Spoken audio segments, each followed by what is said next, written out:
Well,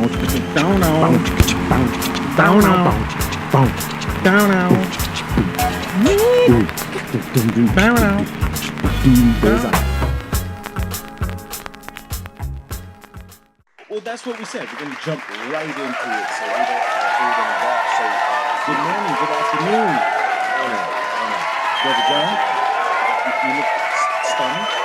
No, just a little. You in a frenzy? I rushed getting here. And then when I got here, Kaisha and her energy kind of threw me off. So it was kind of. What? What do you mean? Just you're a little bit much to handle. First time. John is referring to our associate producer and intern, Kaisha Jones, Hey, joining us guys. again. Hi. Hey. So we are pleased to have a special guest, good friend of mine, childhood friend, Mr. Larry. Can we say your full name? Oh, yeah. Larry Absolutely. Campbell in the building. Appreciate everybody. Roll Tide in the building. Oh. Alabama. So how you doing, young fella? I'm doing all right, my man. So sad that we're here on the passing of our buddy Troy Jones, good friend of ours. Indeed. We all grew up with. We had his memorial service yesterday, which was a great opportunity. It's always good when friends get together and no just see each other after so many times, and we wonder why we don't do it for good reasons. You know, I've always wondered that. You know, we always say and go into it with great intentions when you're there, and you say a lot of promising things, and everybody leaves with that sense of it's going to happen again, but it fizzles off. You just fall back into your own. You get back into your routine, your fall daily back life, into your life. and things happen. But I think we all need to really make that an effort and really put forth the effort needed to make those things happen. Because, Indeed. You know, childhood friendships today don't take on the level of depth that we know. Absolutely. You know, these kids, social media, that's their level of friendship. That's it. It's one dimensional. It's in the screen. It's not every dimension that we experience coming up. 100%. It's from the screen. This gentleman, Troy Jones, that we speak of, and I'm wearing one of the tribute shirts that a little funky from yesterday, but who cares? He did something very interesting, which was last summer. He did a thank you barbecue to everyone who's been riding with him while he's been sick, suffering from non-Hodgkin's lymphoma cancer. And so all of our friends and family that have been kind of like, hey, Troy's in the hospital again. It's like, oh, shit. I'm calling Larry like, yo, I don't know if he's going to make it. And you're like, yo, keep me posted. So he had a barbecue, which was so weird. And he actually said, I kind of want us to get together while I'm still alive, so I could kind of hear all the good shit or bad shit you guys are going to say about me. It was amazing. It was great to see all of our friends get together, those who made it, those who couldn't. Some people, obviously, you know, life happens. And it was so weird because we sat in his backyard in Newark, New Jersey, reflecting on him, and he's sitting right there, and it's like, wait, he's not dead yet. And No, that has to be a little morbid. It was very awkward at that point, but glad that he did. I was so glad that he was able to do that and have people reflect and then get together. So he kind of beat the odds a little bit by doing that. You know what I'm saying? But yeah, man. So rest well, my friend, and it was a great send off. Great to see all his family and friends there at the same time. And thank you for coming up, man, on such short notice. You know, so I felt it was very interesting to have you here since you're in town. You reside in Tampa, Florida now? Tampa, Florida. How long you been in Tampa? I've been in Tampa about 5 years. Okay. I ended up settling there, you know, just kind of on a whim. It seems like most New Yorkers eventually move to Florida. You know, the weather, the beaches, everything that it has to offer is growing. And so, you know, long story short, my wife's from Florida, so we wanted to be near where the Yankees play, near my wife's family and the weather, so it was a perfect fit. Yeah, John's a big Yankee fan. Yeah. So which is New York South. We got to get you down there. New York South, exactly, for sure. And so, you know, one of the things that I've always, you know, we've had a great friendship when we were kids. We did PS 118. We did. We have a ton of stories that we can share or not share, which is true friendship, as you mentioned earlier, and it's something that, you know, these kids don't have. I tell my son all the time. I said, you'd be lucky to have any kind of the friends that we've grown up to have over the years. But one of the most interesting things that I brag about you as a friend of mine is your service to the country. Appreciate that. And when it's Veterans Day, I say I have a friend that's a veteran, and you took a deep one. I mean, you took one for the team. For sure. You took one for the team. So tell us a little bit about what brand of service were you in? You're in the Army, right? That's correct. You were a career Army. You were career Army, right? That's right. 23 years. 23 wow. years of service. Thank you. Thank you. So tell us how this started. I mean, you left Queens Right. So, to go to the service, right? Well, no. So what happened? I lived in Queens, right there off of Hollis Avenue. Yep. With my grandmother, and then she worked for Jamaica Hospital, and when she retired, she wanted to go be around her family. So she, back in the early days, moved to New York just for work. Right. She grew up in a small town in North Carolina, and no opportunities. She Right. came to the big city, brought a lot of her family with her, and once she was done, she decided she wanted to go back home. So since I lived with her, I wasn't doing so good in school. Right. Why not? We went down there, and the moment I got down there, I felt the change. It's not something that I wanted or was used to, and so I ended up just going into the service. Okay. Partly, so I'm not, just to keep it real, I wasn't the one that says, yo, I need to go serve my country. Right. I needed a way out. Right. I needed a way out. I was headed nowhere and nowhere fast. As most Americans And find so- that this is a last opportunity for them Yeah. to. Right. It was an John easy served way. also. right. He's a Marine. Thank you for your service, Thank my you, man. brother. Thank you. And so when this happened, you signed up. But did you choose? Because John went to the Marines. I went to the office and wanted to go to Air Force because I saw Top Gun, like every other fucking schmuck Right. who saw Top Gun and thought That's right. and thought I was gonna be fucking Maverick and Right. And So- meanwhile, it was like 100 push-ups before you get it. I was like, fuck you. So funny story, my pops was in the Air Force, and Yes. I didn't want any parts of that. The thought of sitting in an office all day just wasn't my style, right? So I wanted to run around in the woods and do some wild shit. So You're certainly a thrill junkie. So then I walked into the office. I said, "What you got for me right now?" I needed to go right now. Not they said, "Well, we have all of this cool stuff." I went to the Marines, and they was like, "Yeah, we got what you want, but you can't go until December." I was like, "Nope, all right." Kept that in the back pocket. Went over to the Army. I said, "What you got?" I said, "We can get you reconnaissance right now." Bet. Sign me up, and I was out. Really? Wow. Out. And where'd you go? So I went to Fort Knox, Kentucky, where I did my training. Okay. Then left there, went to Germany immediately. And Wow. then this is during the Gulf War, 1991. And so jumped right into the shit. And then spent some time over there. Went back to Europe, spent some time there. And then eventually made my way back stateside. Nice. So you went. Now, what was the war you were in? Was that Iraq? Yeah. Or- So I was in the Iraq War and spent a couple of tours over there. And the one where I was banged up quite a bit was in Ramadi. Ramadi. 2005. Yeah. Interesting. So, That was probably the most. Ramadi was probably the most vicious fighting in that war. So Ramadi was in the central area located around the Sunni Triangle. Okay, right. And so it was a lot of insurgents embedded in there. And so it was door to door. You had to find them. And they blend in. You don't know who's who. So Right. it was literally peekaboo. door to door. Yeah. What's on the other side of the door, we don't know. Really? Yeah. And this is Ramadi here. Yeah, that's parts I of guess. I mean, just what Google says. So, knocking on doors. How would you get? You get a list of commands, or hey, this is what our operation is. Yeah, so it's a little difficult to try to put it in a small little blurb, Sure. but basically you kind of got an area after lots of intel, lots of reconnaissance, lots of missions. You confirm or deny an enemy presence in a specific area, and so once you got it narrowed down to one or two areas, Right. then you can develop a strategy to go in there and try to locate them and either capture or kill the enemy. But it does take a lot of effort, a lot of work. It's not something that just says somebody just wakes up the next day and say, "Hey, we're going to go here and do this." Not for It's the a faint of lot heart, of is effort. No, it definitely is not that either. Right. So, I saw the pictures and was blown away when no pun intended, but Fucked up choice of I words. know.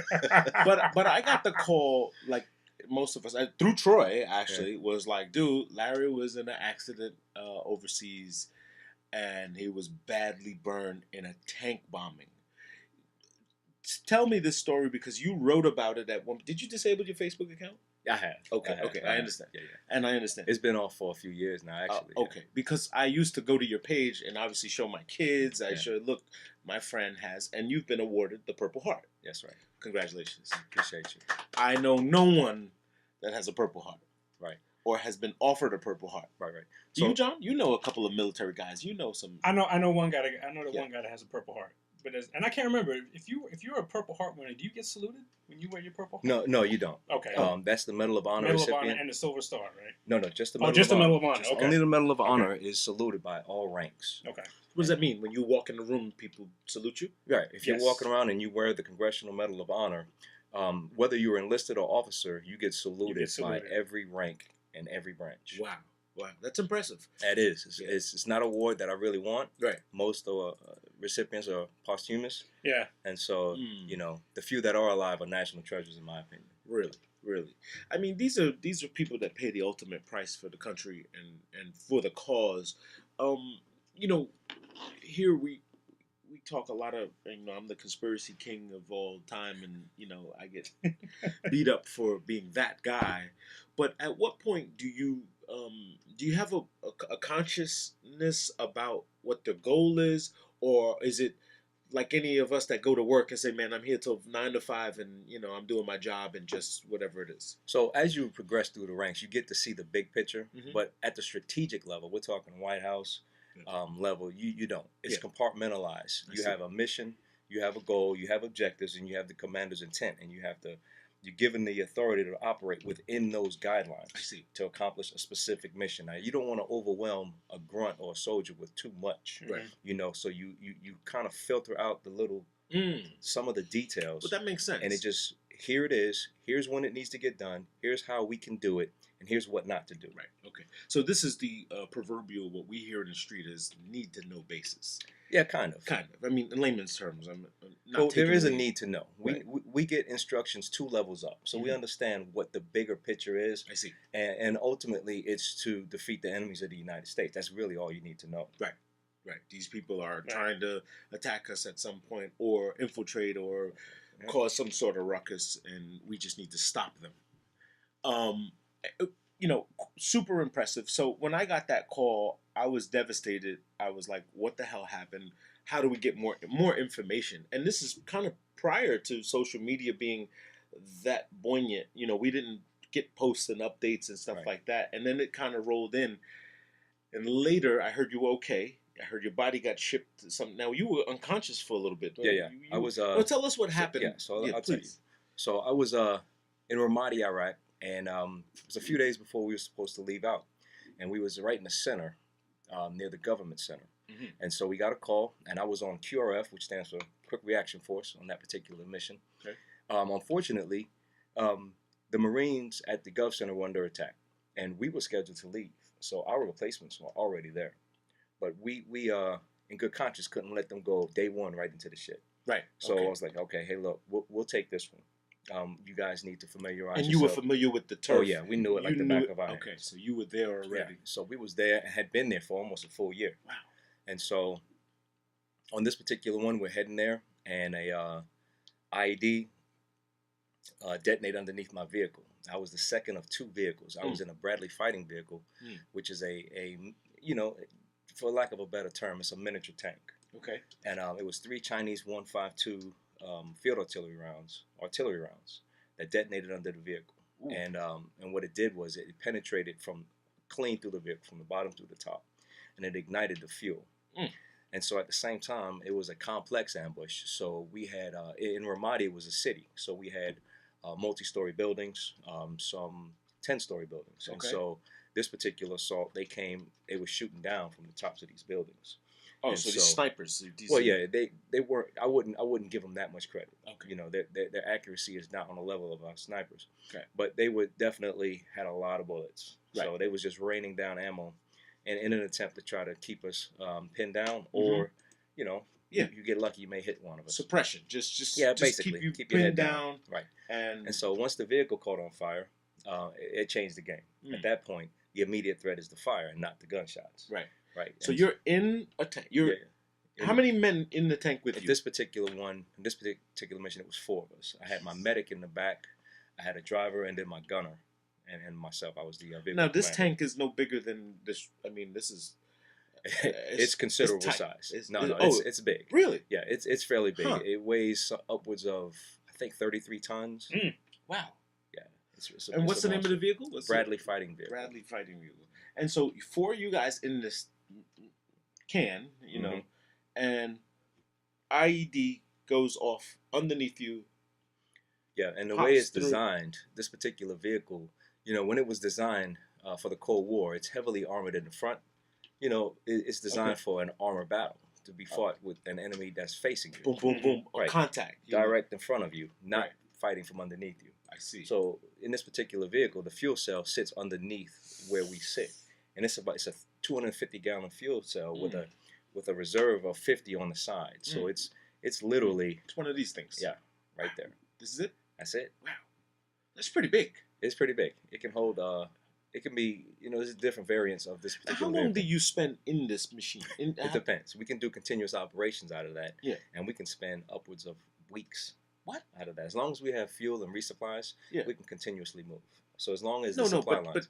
are you get in it in the morning and go patrol? Oh, yeah, or it depends. It's in It and out. depends. I mean, Yeah. But how long do you sit in this thing? An 8-hour ride? I've done it for as long as until the fuel is about out. Wow. So we can go for a considerable distance. And it's not like windows or anything. So what are you relying on to see? The guy driving this thing, is he just looking at? He has periscopes. He has periscope. Yeah. Okay. So the hatch closed, and he has just like a submarine Mhm. with their periscopes. He So looks out, and he's it's, looking through cameras. I mean, it's not even cameras. It's Right. just reflection of mirrors. Really? A set of mirrors that he's looking eye level, and then up here is actually the output, Right. the periscope, and he's seeing out. So And he this has is- them all around. This is, I mean, a real talent. I mean, to drive this thing, It's difficult. your driver is a real guy. I He's mean, a real dude, yeah. and he's in a very small, tight area with about Huh. 100 switches and gauges in there. Yeah.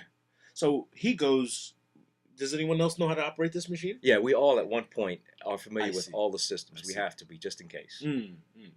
I'm sorry to throw so many punches at you for this because it's fascinating.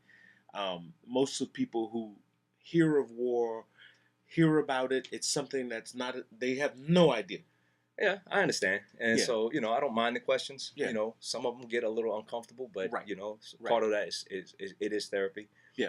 For some people, they cannot stand to talk about it or the memories. I'm to the point now where I'm okay to talk about Good. it.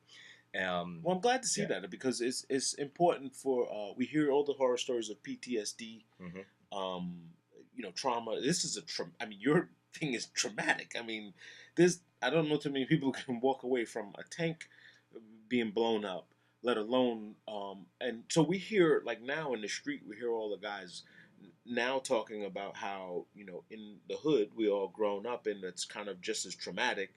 They're equating their lifestyle to having PTSD. I mean, most of the guys that have grown up in the hood are saying like, listen, if you've seen a guy get killed, murdered, shot, it's the same effect that it has on people, but yet there's no help for this PTSD, whether it's you guys have the VA. Right. There's no hood VA. It's called the clinic. You know what I'm saying? It's called prison. And it's It's called prison. Yes, 100%. Unfortunately, That's right. John, you're mortified. I'm listening. Okay. I'm sorry. listening. No, this is fascinating. No, I'm sorry. I didn't want to dominate the conversation because You go dominate. I am extremely fascinated, and this friend of mine has been one of those guys that I've always marveled at.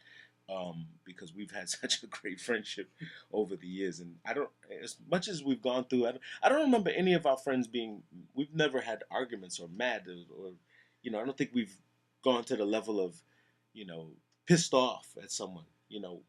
Men have a way of picking up where they left off. Oh yeah, for sure. Yeah. We Yeah. definitely Can move past John, things. Men can. Yeah. We can you've do seen that. your friends We can do after- that. I right. mean, we've done that. Right. I mean, you can.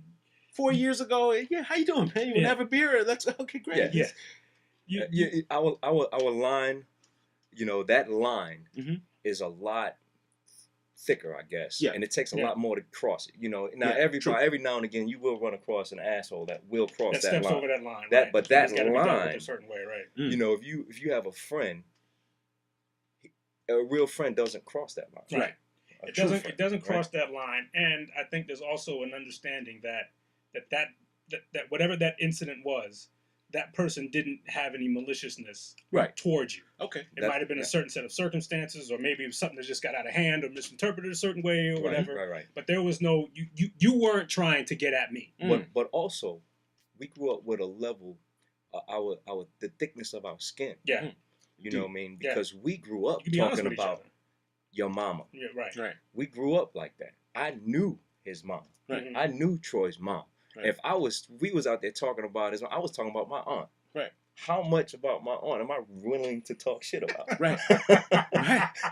Okay, I'm gonna go a little bit, but I'm not gonna go all the way out there because we were raised differently. Yeah. We were raised more like family as Mhm. opposed to nowadays where it's just, you live on the same block and don't know the kids down the street. No. This is very true. Most of the kids, my kids don't play with neighbors. They don't, they don't go outside and play. They go outside and they do the thing with their friends that they have either through school or clubs or whatever else they know them from. But there is no, hey, play with the kids next door. Here in this neighborhood, the kids here, I live in a very big Jewish community. They play outside, which is weird to me. Mhm. Like they leave the bike on the lawn, run Right. inside, go have lunch, come outside, and I'm like, hey, whose bike is this? But in my head, I'm thinking, old school Hollis days, like, Right. yo, you don't just leave your shit here. That's right. Somebody's gonna take it. These kids, they have a good time on the block. It's very weird to see only after coming from so many years of just having craziness going on. But yeah, this is extreme. You okay? Yeah, I'm good, man. Yeah, this is extremely interesting, and again, I can't thank you enough for your service. So, what was the ceremony like? I saw your photos, and we'll post that in the middle of the podcast here. That you got a Purple Heart from President George Herbert Bush Jr. Right? It was W. W. Bush. Okay, W. Bush. And what was that like? Was this a big service? Was it a Believe big... it or not, it wasn't. Really? It wasn't a big to do, which I'm not a big fan of. You know, you don't like the and fanfare. Just as a technical term, you don't really earn a Purple Heart. Yeah. Right. You are awarded it. That's the photo. That's correct. You are awarded the Purple Heart. And so we were actually at the hospital, and it's a funny story. I'll tell you. Some things I have to leave out though. Please. So we were at the hospital, and the day before, and I got the call, said, hey, the president's coming in, and he'd like to present you with your medals, and you can sit down and talk to him. Now this is January 1st, 2005. 2006, I'm sorry, 2006, January 1st. So that's the day of the big USC. Now, it was a USC-Texas game. It's one of it's the Reggie Bush, Vince Young game. That's one of the greatest games in college history. Exactly. What? And so now, so I got my Came time. in that day? Yeah, he came that day. Man. Now, he's a big Texas fan. And so, and we got brief. Look, no politics. This is not the place. He's just here to have a good time. He was on vacation, and he took time out of his day to come down and really? Present this. Right. He was at Camp David. Okay. And so we're talking, and the prez, and I'm like, hey, USC's going to beat that ass. They're going to beat that ass. And he was like, no way. No way. That's awesome. No way in hell. Is awesome. No That's way awesome. in hell. And so we're just talking football, talking everything. Really? And then eventually, we just stood up. We turned around. They ushered in the press. And then he looks at me, and he presents me with my medals. Wow. And there's a personal moment that's also in there where, he just kind of grabs me by my face and pulls me in real tight. And he's whispering some words of encouragement to me. Good. Yeah. That's awesome.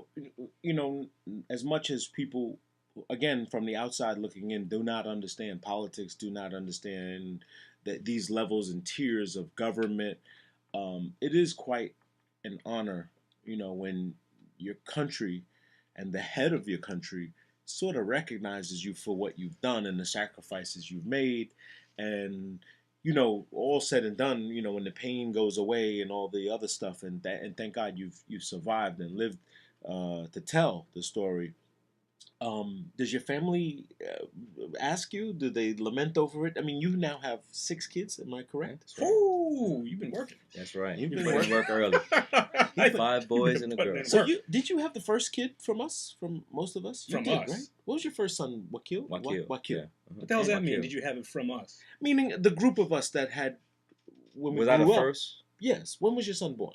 He was born in '88. See, that's So what I mean. My son was actually- born in '93. What? Yeah. But I So understand as what far that as means. the- You Our inherited group from of us. friends, our group of friends, Oh, we had the first okay. kid. What was Okay. that? First That kid. doesn't- It just sounded like he got one of y'all pregnant. That's what, That's what it that's sounded what like. it sounded Right? like. That's how it was like I'm like, wait a minute, what the hell are you asking?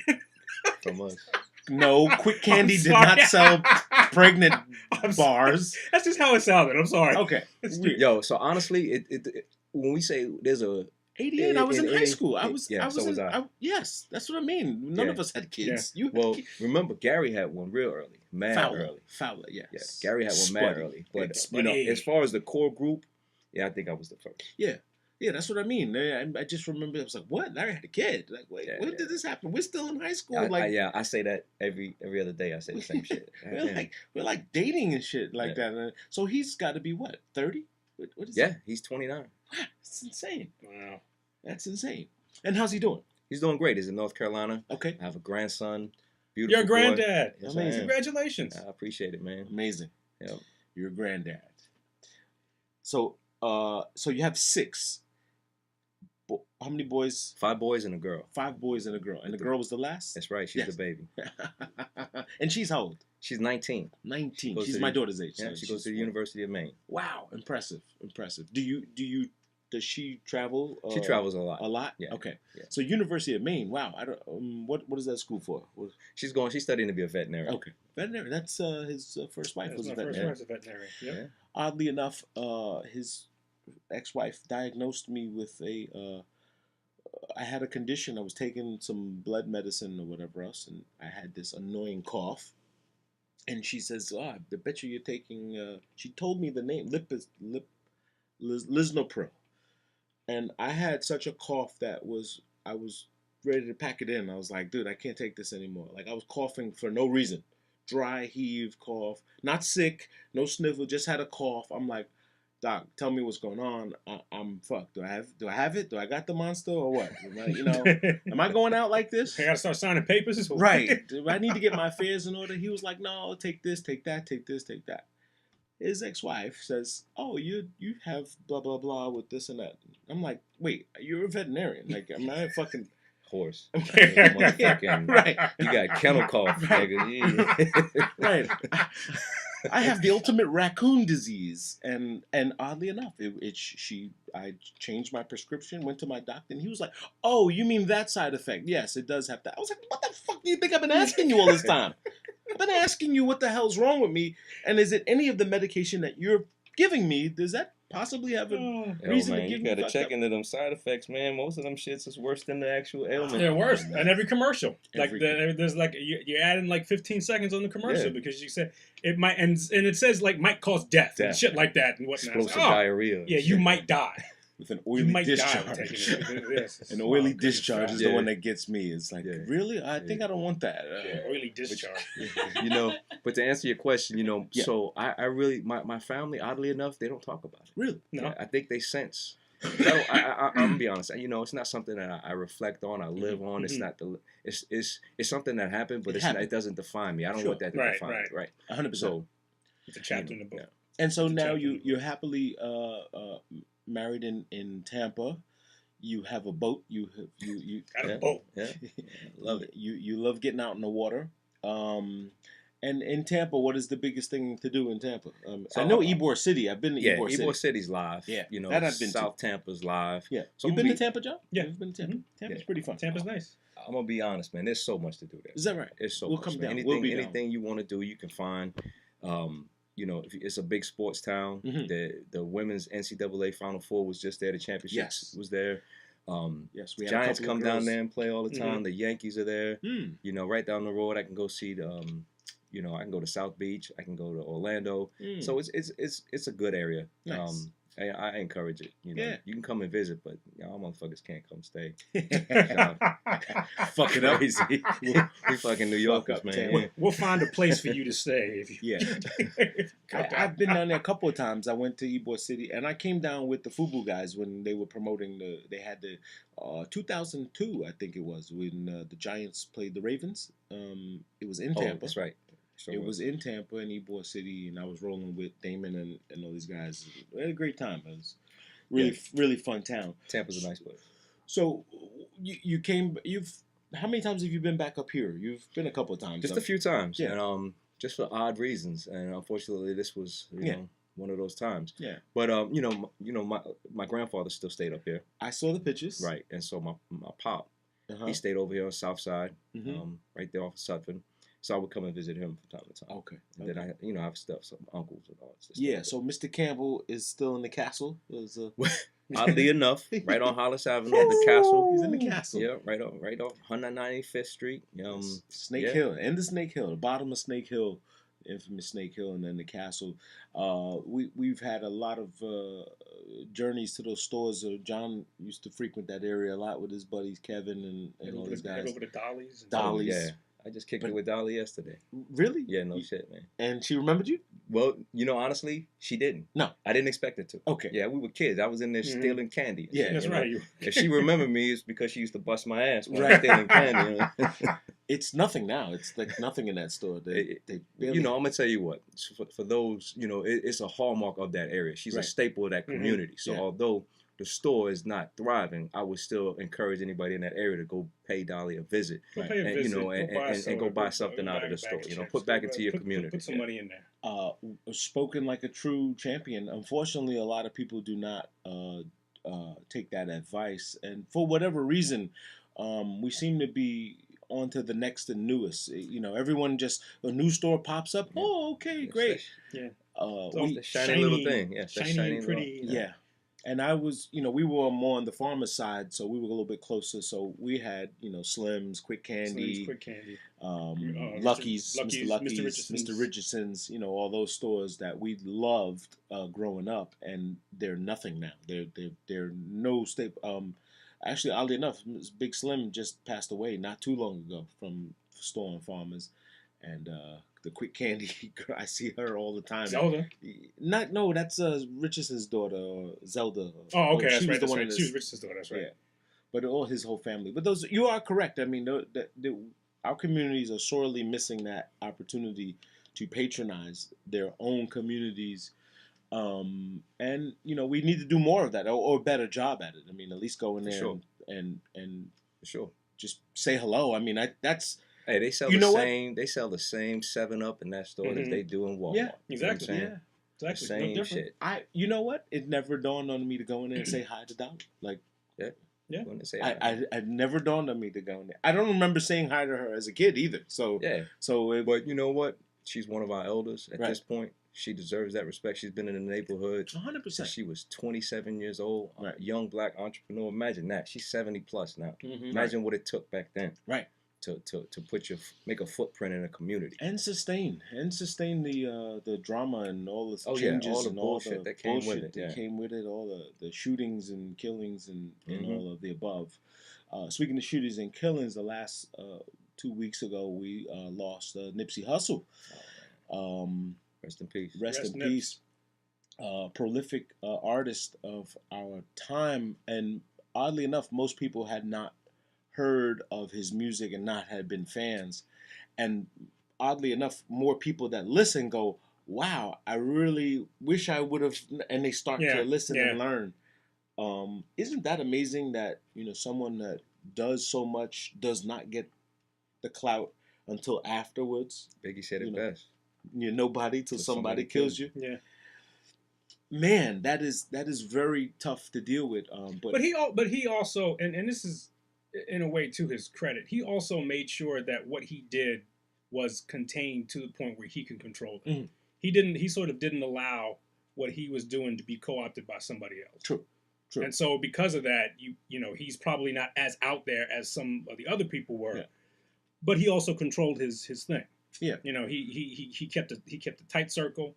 He was a strong businessman. Made sure that his community and his people had and were taken care of. Before anything else. Unfortunately, it might have been the thing that got him. Yeah. Because he stayed in his community. Sure. But he wasn't concerned with what everybody else thought about what he was doing. He wanted to make sure that what he was doing was as solid as he could make it and as much as he could control it. And that's probably why he doesn't have the numbers that other people do. Now, unfortunately, there's a ton of Nipsey Hussle fans now who are now hundreds of thousands pimping pictures and stuff. And you look down there, if you want to get curious, you go down, man, you never mentioned Nipsey Hussle like ever before. Everyone wants a shirt. I'm obviously, I'm in the shirt business. And everyone's like, "Oh, make me a Nipsey shirt. Make me." I said, "Well, when did you want the Nipsey shirt before that? Yeah, exactly. Like, why didn't you? You don't like any of these people before they? I mean, it's just this is just the turn of the time. I mean, people are so what's the word, John? What is fair Fickle? weather fan? Fair weather. Fair weather fans. Yeah. So even in posthumous, I mean, people are fair weather fans of just we like this now, and it's kind of the thing because everyone's talking about it. Right. So at some point, do you have? Are you valuing the trend, or you really value the artist? Like, do you like? Well, it's okay to learn the artist too, right? Isn't that's? I'm okay with saying, hey, I did listen to him, but I didn't listen to a lot of Nipsey because he had a lot of gang culture. You know what I'm saying? Yeah. And it just wasn't my thing. You know what I'm saying? So if I want to hear that little sea walk style and all that little crip talk, I'll listen to Nipsey when I'm feeling froggy. Mm-hmm. You know what I'm saying? But he was never in the lane until he did Victory Lap. When he did Victory Lap, I was like, oh shit, he came. This is a powerful fucking record. And sadly enough, oddly, to his demise. Exactly. Biggie only made 2 albums himself. Hey, that last album from Nipsey was Victory Lap was flaming. You got to get that. That was flaming. That you're right. That was a pretty tough album. But what else you bumping? What are you listening to these days? I listen to a little bit of everything. I'm heavy in R&B, hip hop, reggae. So right now, I'm listening to different playlists. So I subscribe to a radio station and it plays just lyricists. What are you on Spotify? Nah, it's Apple Music. Apple Music. Yeah, okay. On Apple Music, it's a subscription called Bars. And Bars, Bars, really, and it's just for lyricists. Huh. And so some of them underground, some of them mainstream. Nipsey got a couple hot joints on there, and some artists that you just may not ever hear of. They may never produce nothing else. John likes a lot of underground. Some of my favorites are there's this lady named Ciroc who I really she's dig. On there. Yeah, she's on that playlist. Ciroc is tight. She's tight. This dude named Brother Ali who I really dig. He's getting a little too political for me now. He's part of Rhyme Sayers, right? Yeah, he's part of that Rhyme Sayers. Sometimes people go off the deep end when they're looking for exposure. Yeah. And then they reel themselves back in later, but you know who they are at that point. Yeah. And so sometimes you got to make a splash, and the bigger the splash, the better. So, can't hate that. Well, I mean, most guys find themselves trying to figure out where they fit in the grand scheme of this, right? How do I get on? How do I? Right. I think by now everyone kind of knows that you can't. The conventional ways are over. YouTube is taking over. Yeah. The social media and streaming world is where it's at. If you can't get it out here and you can't get subscribers and you can't get the views, you're kind of local, at that point, in a world where everything is so available. Imagine if this was available when we were kids. We wondered that. We talk about that a lot, and we wonder what would be the outcome. Because I think just within our little clique, the talent that was in there. I agree with you. I mean, trust me. The talent that was there. I've spent my years with the Body Snatchers and Mike and Troy, and we've all tried our hand at it. We were signed. I mean, Mike was signed to Eddie F. Untouchables. He had a deal. We thought it was thought it was the way to go. Mm-hmm. And Mookie, through your cousin Mookie, who was one of Farmers Boulevard's legends. Big Mook, rest in peace to him as well. That death came as a shock to me. Yeah. It hit us all hard. It hit very hard. Did you go to? Where was his service? He was in Atlanta. Okay, he was in Atlanta, yes. And at the time I was overseas. Yes. So I couldn't make it. Yeah. Okay. Boy, that one hit really hard. And when we heard that, I was like, wait, what? Yeah. I mean, Mook took us up. I'll tell you the story how Mookie.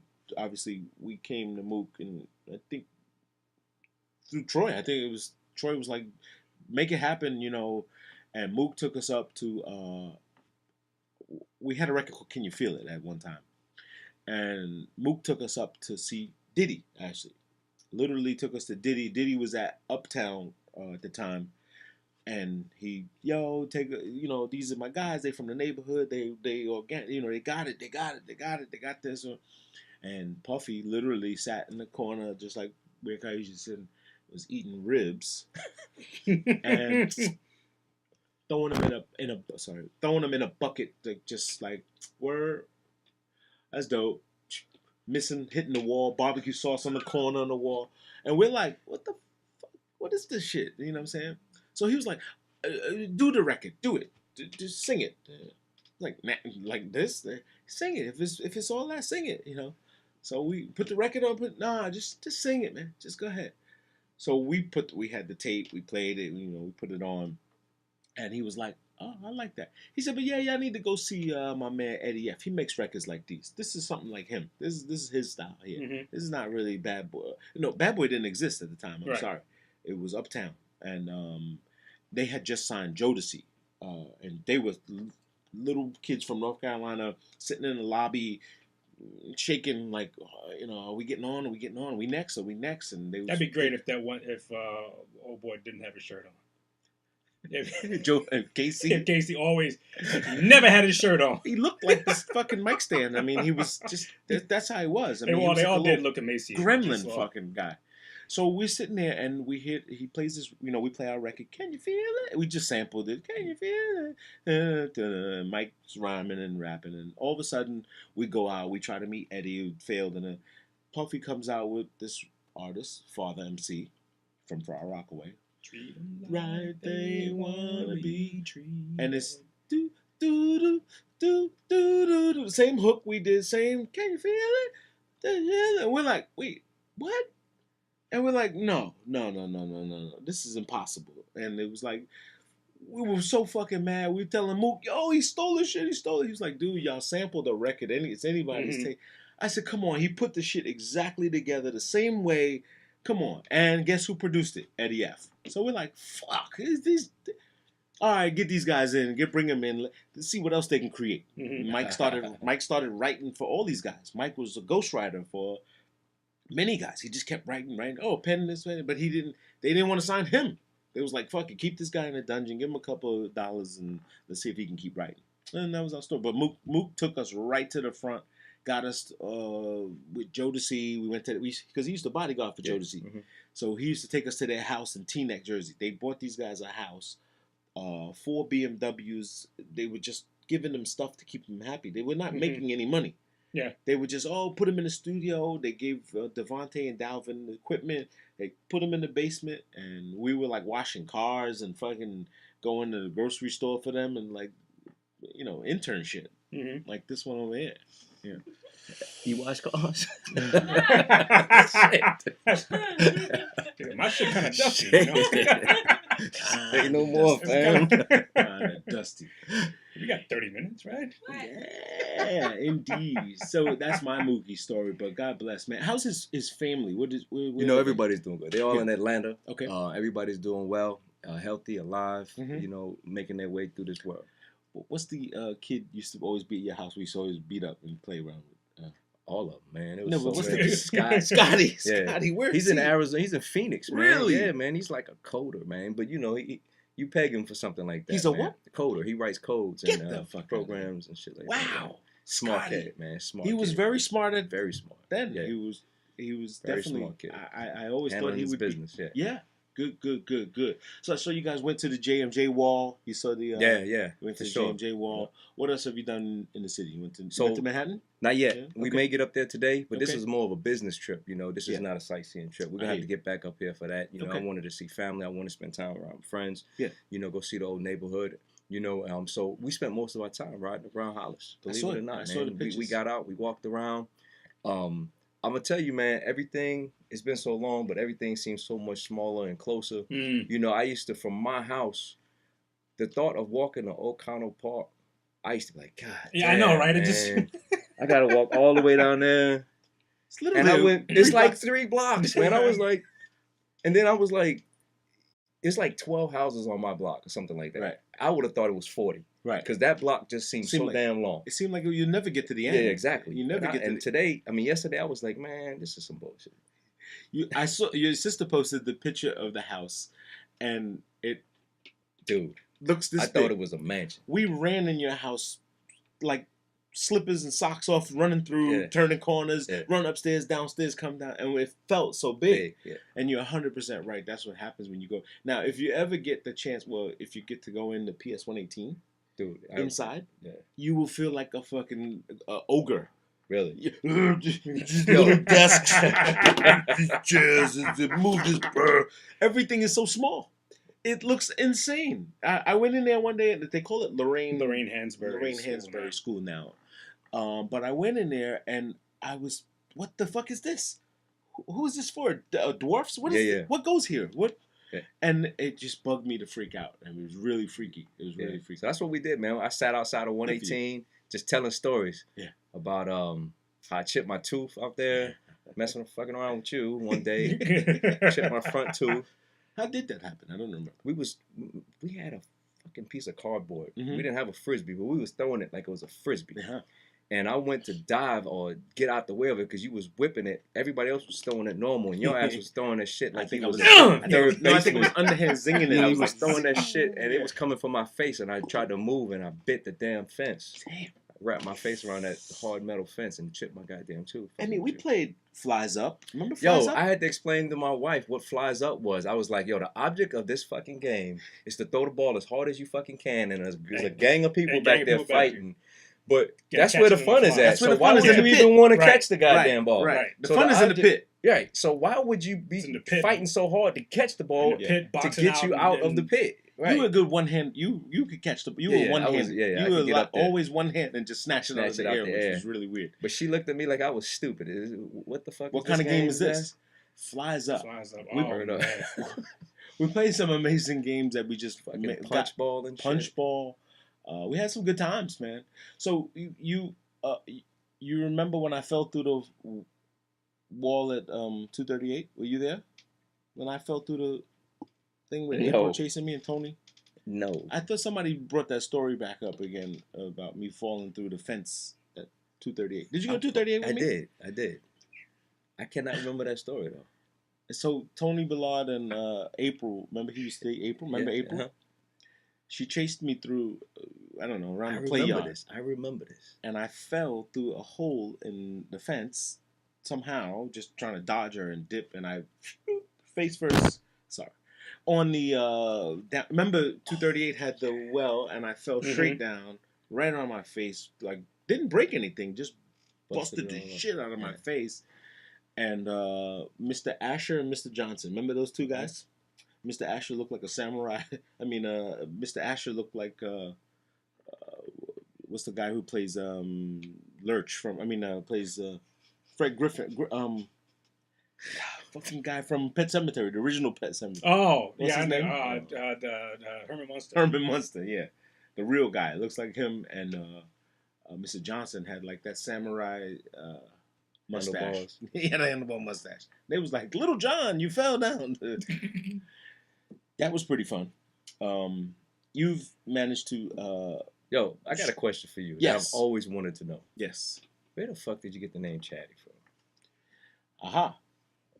So my middle name is Chad. Chad. Okay. On my birth certificate as that. Only people in the street started calling me Chatty. Like, okay. Just morphed it into something and just turned into Chatty. Obviously, my mother would scream it and yell it and Chatty, where are you? So everyone caught it. It stuck. Okay. My government, obviously, Oren, which only when the teachers said it, I looked. So I had the beauty of having two personalities. So when my friends, Chatty, whatever, it was easy. Mm-hmm. When the teachers called it, I'm Oren. Right. It was very easy. Most people, they're like, what the fuck? Who? What? You? What do you call you this? They call you this? And I go by a myriad of aliases now, to this day, still. I've never heard anybody call you by your first name. Really? Never. I've never heard anybody call you by your first That's name. That's weird. Even when even those brief times when we were in the same school for 1 year or stuff like that, everybody knew you as Chad. Yeah.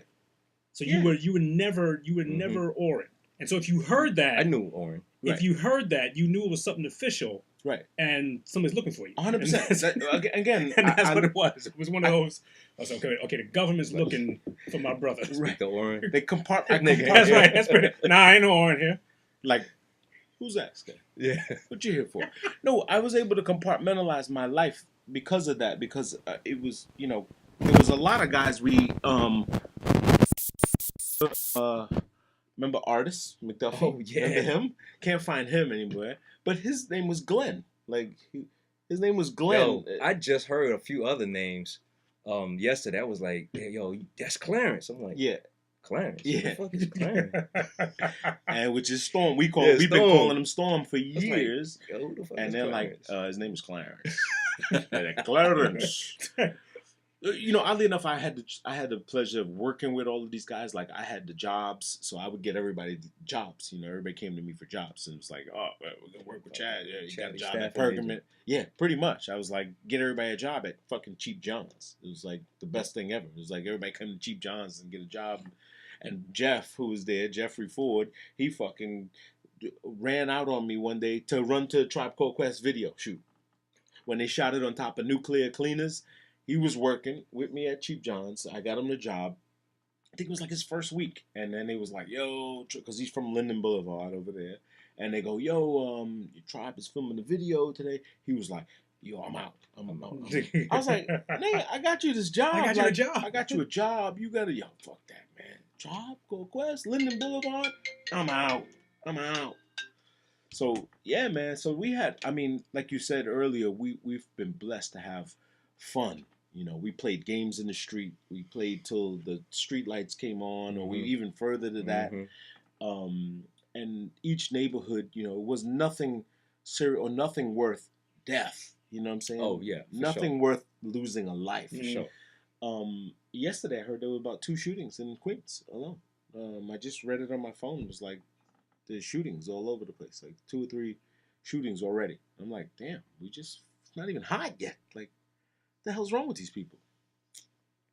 The violence for sure is, we talked about this yesterday when we were lamenting outside and no one could get to go home from the memorial service because everybody was like, I'm leaving. Yeah, I'm leaving too. Well, remember so-and-so? You just start reminiscing and you just can't go anywhere. And these kids today, the youth, don't have any respect for any of those values that you just talked of, those neighborhood kind of values. Life, just very simple things like life, how precious it is, man. It can just be gone. And now they're sitting in prison reflecting on it, mistakes, man. I'm proud to say, man, I used to get my ass whooped as a kid. And I'm talking about not from my parents. I'm talking about just a street fight. Street guys, Yo, everything was legit. Yo, you shot a fair one, you got your ass handed to you, guess what? Yep. That's it. It's over. That's it. It's over. over. It's done. Right. You shoot a fair one, that was it. Or nobody getting jumped around these parts. And it was done. That's it. Unfortunately, the pride and the embarrassment now, like guys will kill you because they've embarrassed. Like, that's true. You've embarrassed them to the point of even this guy here who killed Nipsey is you embarrassed me. Like I'm gonna kill you. You can't live anymore, and that's a shame that you don't value life that much. With words, remember what happened? Sticks and stones break my bones. Like in names, words will never hurt me.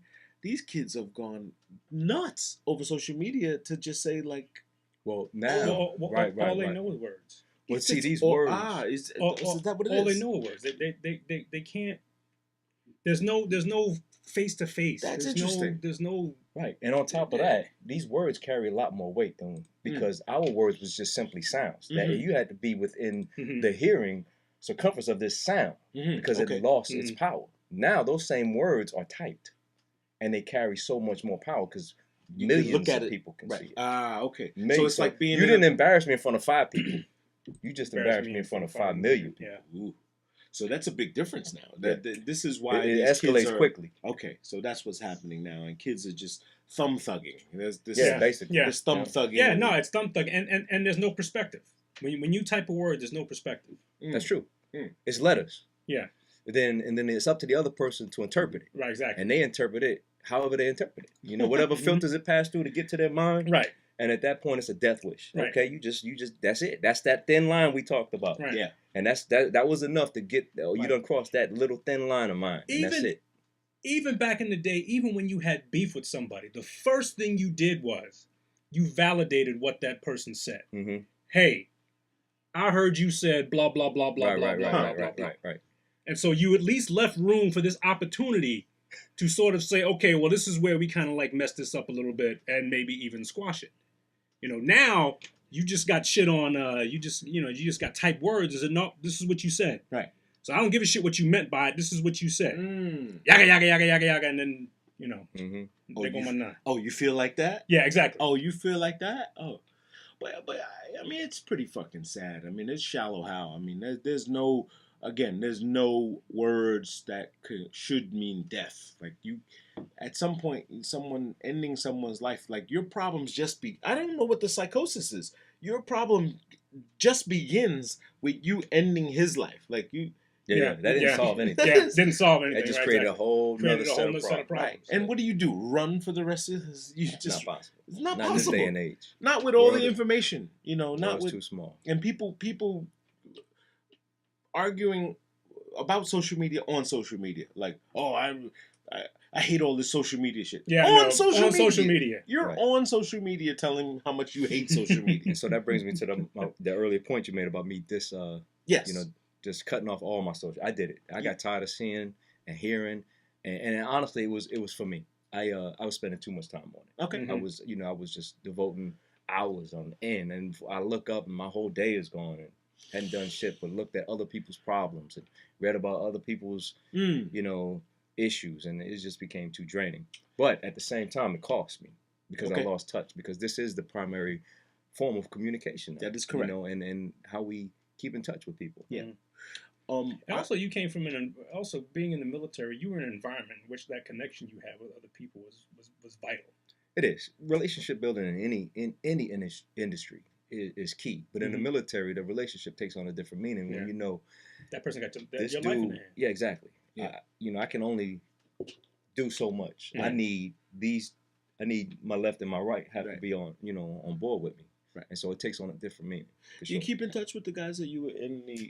We do. Yeah. Yeah. Really? For sure. We meet up, and matter of fact, I just met up with them last year. Really? It was a reunion of sorts. Unfortunately, one of the brothers that was in the vehicle at the time, he passed away. Oh, and so again, another scenario where the brotherhood was brought together under tragic situations, but nonetheless we came together and got caught up on things. Do you try to find someplace nice to go, like a fucking a warm island or something fun to do?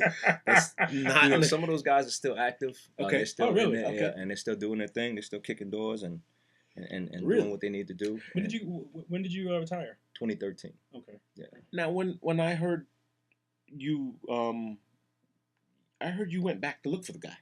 Something. Was that a rumor? I don't know where that bullshit came. Yo, I will tell you, man, I did say, I had some unfinished business and I was trying to get back.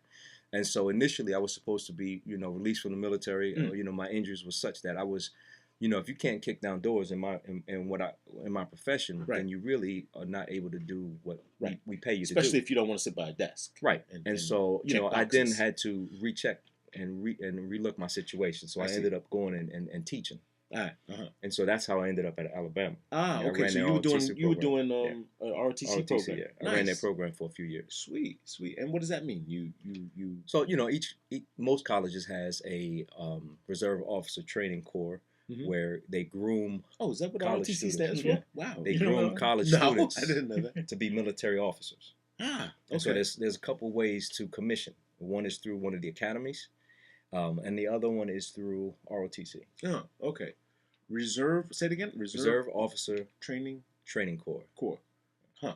Ron, one of my son's first roommates was an ROTC kid when he went to college at Marist. It was like, good for him.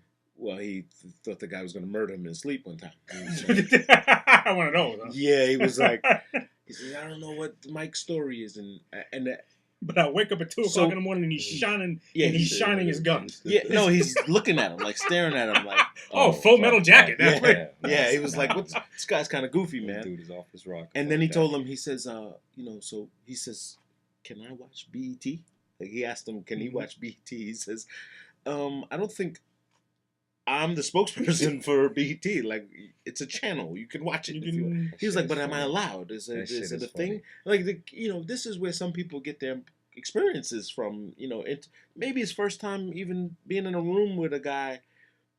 and my son's as fair as me, so it's it's not like you got a full-fledged brother in your room. Yeah. You can't ask him the question. You asking half light-skinned questions. You asking light-skinned guy, dark-skinned guy questions. It's just that's just it happens. I mean, but I'm just saying, it's like you're asking the wrong guy. Just because they think it's a little mellower, but don't be asking half breeds full black people questions. But where the fuck did this just go? Where did we went left somewhere? Welcome to Two Brothers. Welcome to Two Bros Podcast. But there's an angle here because there's we've grown up in different, obviously, our backgrounds. My mother's Burmese. John and I's mom is from Burma.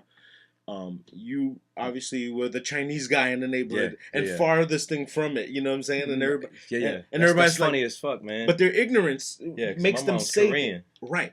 So everyone always, the ignorance of the hood. You have to be so much stronger and diverse to be able to either answer those questions, set them straight, or ignore them. Exactly. Yeah. So I'm gonna tell you, man, Blasian. The term Blasian didn't exist back in the day. Of course it didn't. I was niggerian. I was all kind of hateful shit. I mean, it was funny as hell back then. You know what I mean? But war babies. Yeah, you know what I mean. It didn't matter. They just pork fried rice, whatever whatever it was. But like you said, it just rolled off. It just rolled off. And people don't understand how how much anguish and anxiety you can get from that. I talked to Sharice Sagi. She's around. What? Yes, she's around. Her and her daughter. She worked at TSA for a little while. Everybody, me and her was valedictorian and salutatorian, and everybody was like, "You guys are gonna be together, Miss Bell," and we used to always put us together. And we were just friends. We saw each other like brother and sister. Still now, we still talk, and she's ordered shirts and stuff, and the daughter's just pledged Delta or something like that, or whatever. I forgot the denomination, but growing up light skin, was like a death sentence to people. Like people were just like, "You're not black, right? You're not black enough." Yeah. So it's funny you say that, man, because my sons graduated from Alabama, and when they got down there, they was like, they asked him, "What are you mixed with?" And he would tell them, my dad's half Korean. They was like, "Yo, I'm black." And they was like, "You're not black. Right. You're mixed. Right. There's a difference. Right. And I understand that. So you're not black." So what did you go? How did you do that? What did you do? What was the recipe? What did you teach him? Hey, you are who you are, or what? My kids for years went through. My daughter was the one that said, "What are we, Dad? Like, what are She did. My son never cared. He never gave a shit because he could play basketball. Right. It was like so.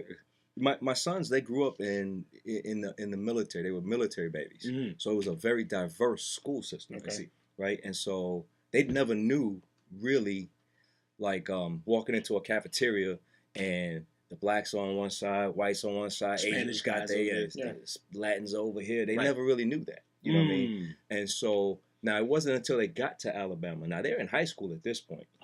They're in high school, and then they go into Alabama and they go to lunch. And it was like, bam, this shit is clear as day. Alabama has its great parts, but there are some parts of Alabama that are still stuck in their ways. Yes, right? I can believe that very much. They realized that, and it wasn't very long. They didn't stay in that high school very long. They could not take it. It just wasn't what they grew up with. So there was an effect. They did see something. They got it splashed at them and were confused as like, why are they doing this? They wasn't feeling it. Right. Okay. But at the same time, I would have to say that our own people contributed to it. 100%. They contributed to 100%. it. So, that's always what it is. It's always our own people that have it. I could tell people I'm black all day long, and they're like, "No, you're not. You I don't know what you are, but right.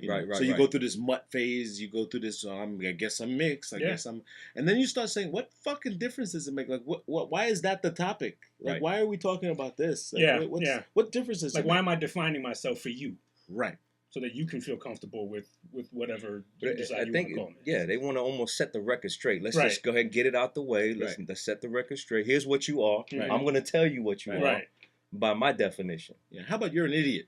Right, exactly. And I'm going to start off with that. Right, let's start off with that because you're fucking dumb. Mm-hmm. And no matter what I am or whatever race you think I am or creed, or I say that people ask me that all the time. They go, "What are you?" And I go, "I am human."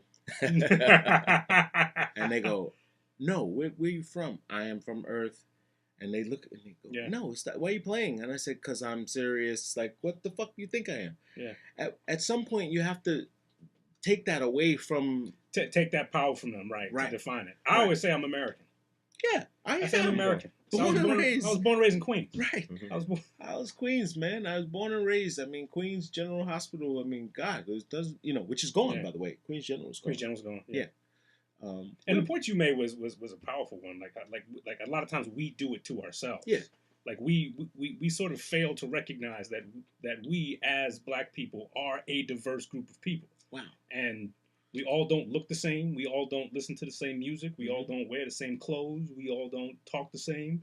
But we're still Black people. But for some reason, we want to say that you have to follow this niche this way, and then I can deal with you a certain way. But if you're you call yourself Black, but then you sort of have command of the English language, then I gotta treat you like something different. Or maybe if you do like me, I will pump my Hall & Oates louder than my KRS-One. So sorry, been a Hall & Oates guy. That was me. I feel me some Hall & Oates. That was me. I'm gonna tell you right now, I fucks with Hall & Oates. So hey. Although that guy with the mustache creeped me out a lot, with the little freaky guy. He looked like a little porn star that was trying to grab teenage kids and put them in the van. That's what he just... He was such a fucking weirdo. He just looked like that. Is he the Oates? That's Oates. That's Oates. That's John Oates. But he looked like that. He looked like he had a white little rape van in the damn back. And he had that fucking mustache. Hey, yo.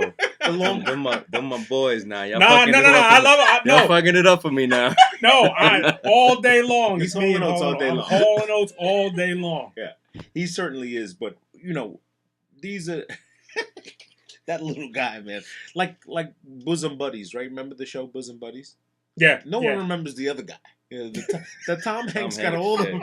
No one remembers that other Tom Skerritt. What's his name? Tom Skerritt. Did he kill himself? I heard he killed himself. I don't think so. I hope not. I thought so. I heard something. Maybe Maybe it was a rumor. I mean, you hear these crazy things all the time. Tom Skerritt. So wow, that's interesting to hear, because we've gone through that. I've gone through that myself personally, from people's ignorance, and you have to look at it and go, how much time do I want to spend explaining this to this guy? Is he really worth the conversation? Is it worth the time? Or is it that's incredible. I wish I had that ability to really take a step back and say that to myself, because sometimes you feel like you have to almost. Yeah. You feel obligated to answer the question. Yeah. Or you need to make sure they know that is part of my credentials. Like, I am. Right. It's okay. I'm the real deal. Mm-hmm. It's okay. Yeah. You can say nigga around me. You can do this. You can do that. Whatever. Right. I'm okay. You can say what. I mean, you don't have to act a certain way. Yeah. Or I can relate. Right. So sometimes they don't think that I can relate. To the struggle or to what Black America has gone through, because I look the way I look. One of the pictures that the photo booth picture we had from thing, and someone posted in there like, "Who's the Chinese guy?" You know what I'm saying? And I'm like, who the fuck are you? Like, because I know who he is. Right. If why are you even commenting this? Because if you commenting, that shit is funny though. My wife said the same thing. Like, who's this little chink over here in the corner? Look at you. Hey, I'm okay with it now. You know what I'm saying? It's to the point where I'm cool with it. Yeah, indeed. And it's that thick skin. You learned how to put that thick skin on. That's true. You had to pile that shit on. They had the armor back there. You had to. That's how we grew up. Shit. If I was sensitive, these ears I got. Yeah. Baby New Year. That would have put me in a hospital, man. I'd be getting therapy for it. But some people can't do it. That's what I'm saying. Is some people they want to fight for that. They want to beat you up for it. They want to beat you up for it, and when they get to college, they want like administrators to say no, they can't say this. Right. And if somebody says that, they should have to like be expelled or whatever, because they were mean to me, or they said nasty words to me. There's no certification for the N-word. There's no establishment of criteria, although it is unspoken, and like you could say it, you can't say the ER, the AH. These people have bastardized this thing. We have. It's gotten way too much power. It has gotten that's the power that this word commands is just ridiculous. But let's go back a little further. I think we said this on another show. you take the word faggot, right? Oh yeah. Mm-hmm. That is now more powerful than the N-word. Yeah, exactly. And you could go to jail. Yeah, yeah. It's a hate crime now. You could be called a hate crime. That is a hate crime. Not nigger, but a hate crime for you fucking faggot. Yep. Which will probably get blocked off a couple of sites because we said that. But the records will skip. People will go, oh, he said the F word. Like, the F oh, word. Yeah. Oh, my God. Oh, it was such a thing. And I can remember growing up, it was like, look, you fucking faggot. Yeah. Look what you're doing here. And faggot never meant gay. No. It never meant gay. It never meant you were attracted to members of the same sex. Right. It meant you being a little silly. Yeah, it meant you being a little goofy. Right. Shut up and let's go. Let's finish what we were doing and quit playing around. Stop being a faggot. Right. Like you define faggot as faggot. Right. Why is he a faggot? Because he's a faggot. That's right. Fucking faggot. That's right. So he likes men? No. I don't know who he likes. No. Like, he's just being a faggot. But I'm saying that context of the word never came into play, right? No. You never thought of a guy doing a homosexual act and being a faggot. You know, it was just you a sucker, you're just a punk. You experienced this when you were in Canada because they got speech codes now in Canada. They tried to arrest me, bro. They tried to throw me when in you jail. asked for a waitress. They tried to throw me in jail for calling a waitress you can't say, you can't use gender. They have gender shaming in Canada. So the guy at the bar was like, yo, you have to say her name or what else. Okay, server, bartender, whatever it is, it's got to be non-gender. And they're so bent, and they're like, what is an example of a gender specific? I mean, you call her a wench or some shit? No, even like saying bar wench. Well, when you say like, give me my drink, bar wench. No, this is. Goddamn. They get very excited when you say like, if you're telling the story backwards and you go, well, what happened? Well, she came over. She who? Who's this she? What are we calling she for? What is it? What's her name? So you have to say the bartender, the waiter, the server. You cannot say she or he came into, and the guy goes, "What? I'm not a he. I have a name. I'm a person. I don't know. I'm blown away with it." But what I got in trouble for, when they tried to arrest me, was I got into an argument at a job site.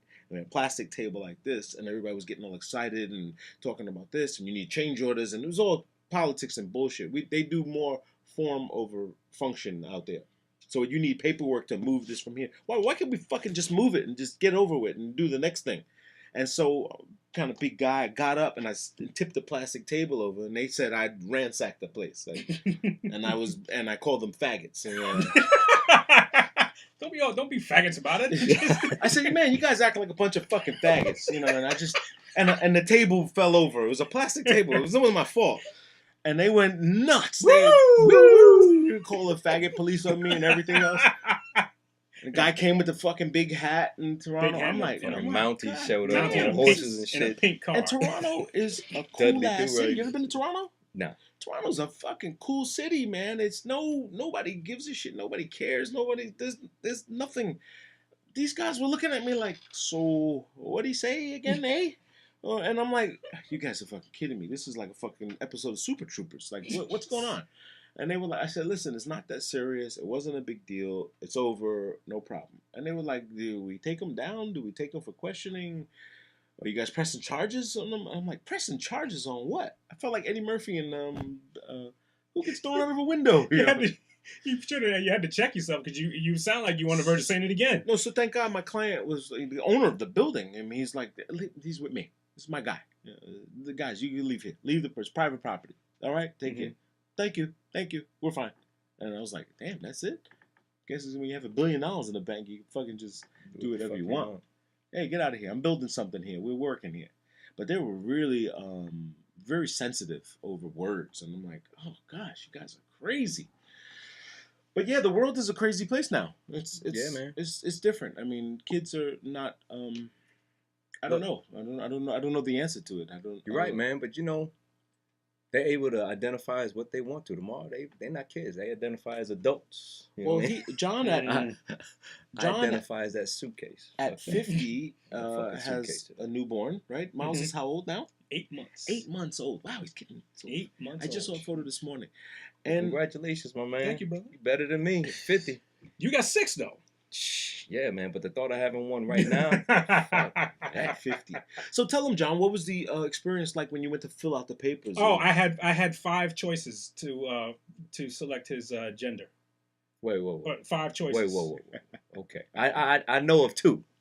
I had 5 choices. 2 are the obvious. Yeah. Now, what choices? I had male, female. Okay. No preference. No preference. No preference. Gender non-conforming, I think was one, and non-binary. Non-binary, I think was the other one. Okay. I can't remember. Did it come with like a whole explanation? There were 5. Yeah. They had, and I could check either one, and I like checked and circled and highlighted, blocked out all the other ones. And what's fascinating to me is that this is a fucking hospital. Right. This is a hospital. This is medicine.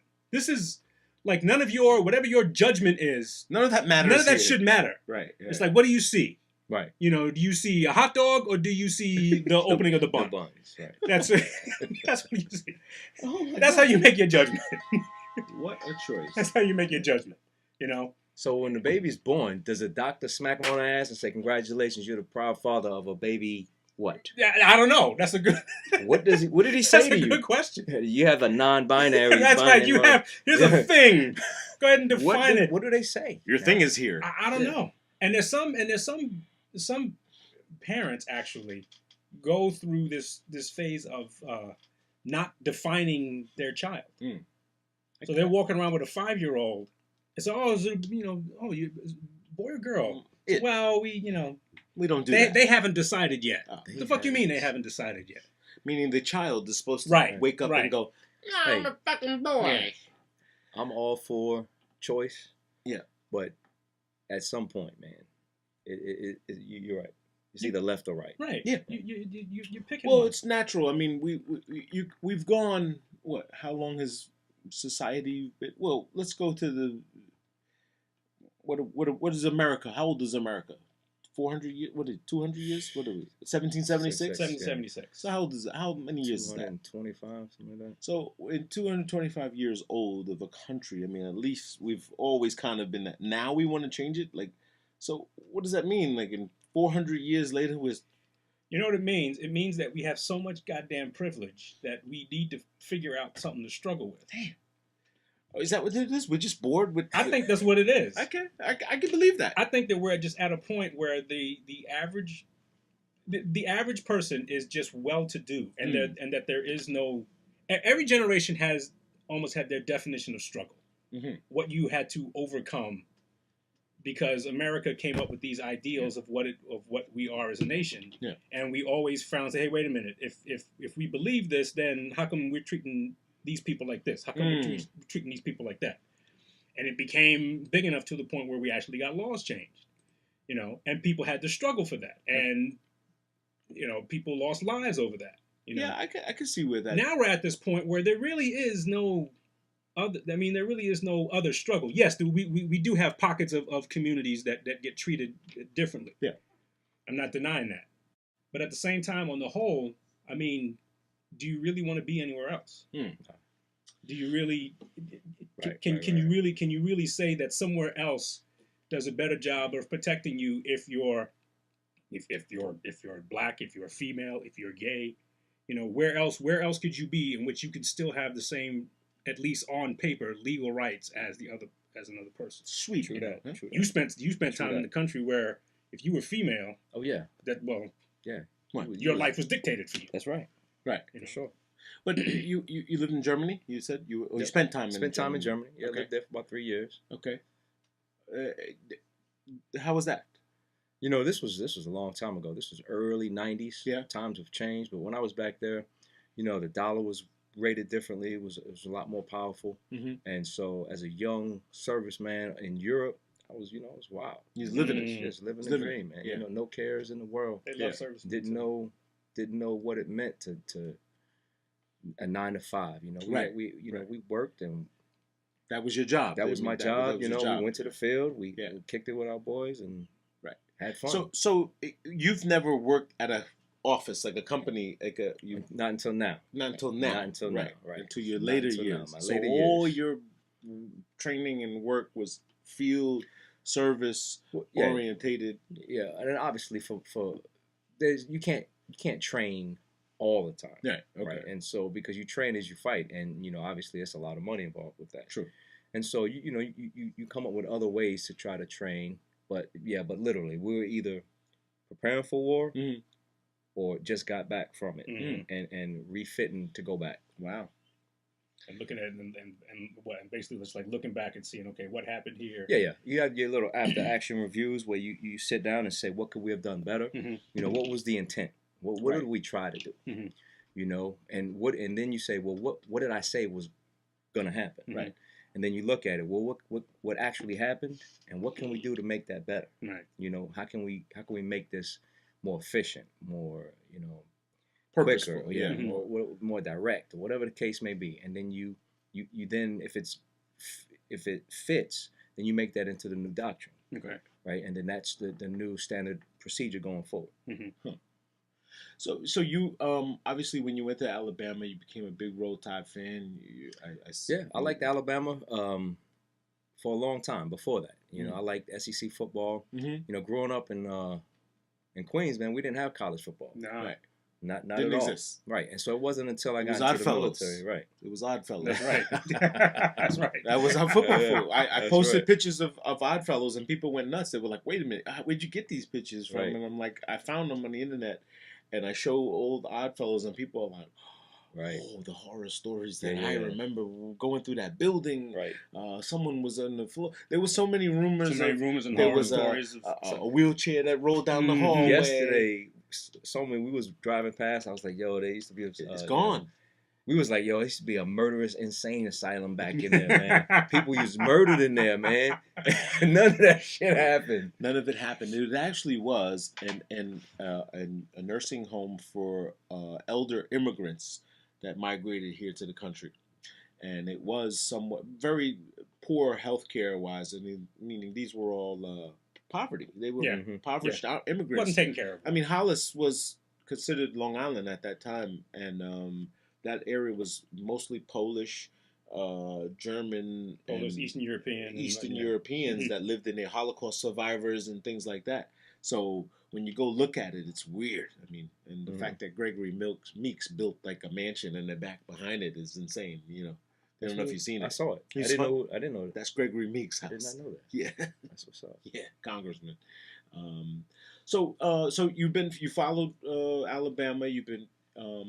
Did any of your kids play any sports there? No, they didn't play any sports there. Okay. They played high school sports. They went there for academics. They're information systems managers, so MIS majors. So they're all grad and they're business analysts now in Tampa. Beautiful. What are you following now? Who are you? John's a big Yankee fan. Yeah, man, I'm a Yankees fan. So I still love my New York sports. Don't get me wrong now. Gotcha. Knicks, Yankees, Giants, Rangers. Gotcha.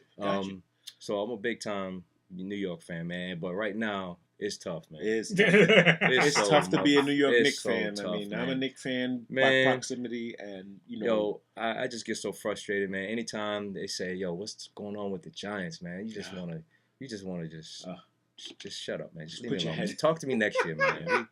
We've already conceded this year, man. Right. It's a wrap. They conceded this year. What are you talking about? Man, there's nothing that shows, to me, in my opinion, I'm not seeing the plan. Whatever the plan is to offload, one of the best wide receivers ever. And then we, Sterling Shepard, I love him. Yeah, the dude is phenomenal. But 4 years, 41 mil, not so sure about that. You know what I mean? And then, and then the Yankees, man, whatever their pro staff is doing, nobody can stay healthy, man. I mean, these guys, are the entire roster.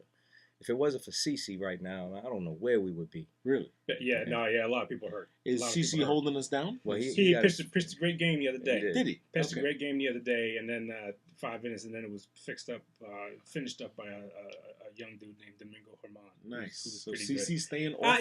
With baseball, wagon, it's this is what I love about baseball. It's like you can have a horrible month in baseball, and it's still, and you're able to recuperate from it. But baseball is just long. Now you could like what Yogi says, it gets late early sometimes. That's right. So if we keep fucking this up, it's going to get late early. The only good What does thing that is mean? Boston What is does it mean? I'm sorry. Yogi Berra? No, what does it mean? Is late early? It gets late early. So in other words, this is the early part of the season. There's 162 games in baseball. Okay, yeah. So bad start now. A lot of people are injured. about 15 games in. Some teams, There's 14 games. there's really no reason to panic about anything. Right. You know, stay the course. Things can change, and you can get back on track. Okay. But at some point, if you don't do that, it gets late. Okay. And Yogi Berra had this saying that it can get late pretty early. So you find yourself, even though it's so much time, it's like now you're ready for you wanna- playoffs, and you're like, we're not healthy yet. You're not What the hell are healthy, we gonna and, do?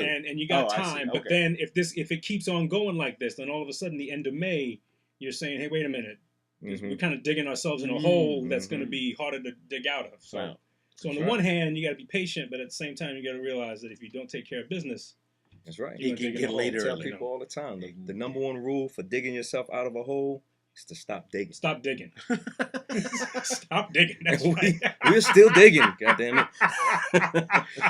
Gee, that sounds like so Stop easy to digging. kind of like, okay, stop fucking digging. Put the shovel away. Stop digging. Exactly. Stop. Wow. That, it's amazing how that mentality can save you a lot of grief if you really put it to a lot of shit. That's right. Like, why are you in so much debt? Okay, stop. Exactly. Stop. spending. Just stop. Yeah, stop Just spending. stop it for a second. Yeah. Just This is relax. true. This Why is am true. I gaining so much weight? Stop. Yeah. Just stop doing it. Yeah. That happens a lot, and I tell people when it's talking to, I'm like, stop talking. Like, just shut the fuck up for a minute and take it all in, because you can't answer yourself while you're still asking questions. You can't talk and think at the same time. Right, just stop. Like, wait a minute, what are we talking about here? But you are correct, man. I mean, I like that. Stop digging. Stop digging and get yourself into it. But I don't know, man. And playoffs started. Brooklyn looking pretty decent. I mean, Brooklyn looks like they're taking. Brooklyn's on the I'm playing gonna the tell you, Sixers, right? I hate to say it, man. I've never really gotten into Brooklyn, man. Really? Yeah, I'm a Knicks fan from the beginning. That's where my allegiance lies. I would like to see another New York team bring some glory back to the city, because we desperately need something Well, right Brooklyn now. is like the Mets for most people. Exactly. They're the little brother. They're the other white meat. They're the other way. Yeah, the other way. They're like the Jets. You have the Giants and you have the Jets. So I mean, right. we I would love to what see other cities have two teams like that? I mean, well, I guess the major big ones. major ones: The major Chicago, ones. LA. LA. Yeah. Chicago. Yeah, LA has two of both of everything. Yeah. Yeah. Wow, we Texas got a has nice like assortment of everything, though. I mean, Yeah, Texas is like 3. we have hockey, 2 teams. We have Hockey, 2 baseball teams. Nobody's two- more They have loyal. 2, Nobody's right. more loyal than a hockey fan. Oh, No. God. Nobody's you more come to- loyal than come them. They to- are ridiculous. Dude, you come to Tampa, it's Are they really? Really? Rabid. Yeah. Oh my gosh. I pitched a property down on what's the Tampa? I mean, not Tampa. St. Pete. Oh yeah, beautiful area. And Postcard Inn. You know the Postcard Inn? It's a hotel. It's on damn, what the fuck is the name of that street?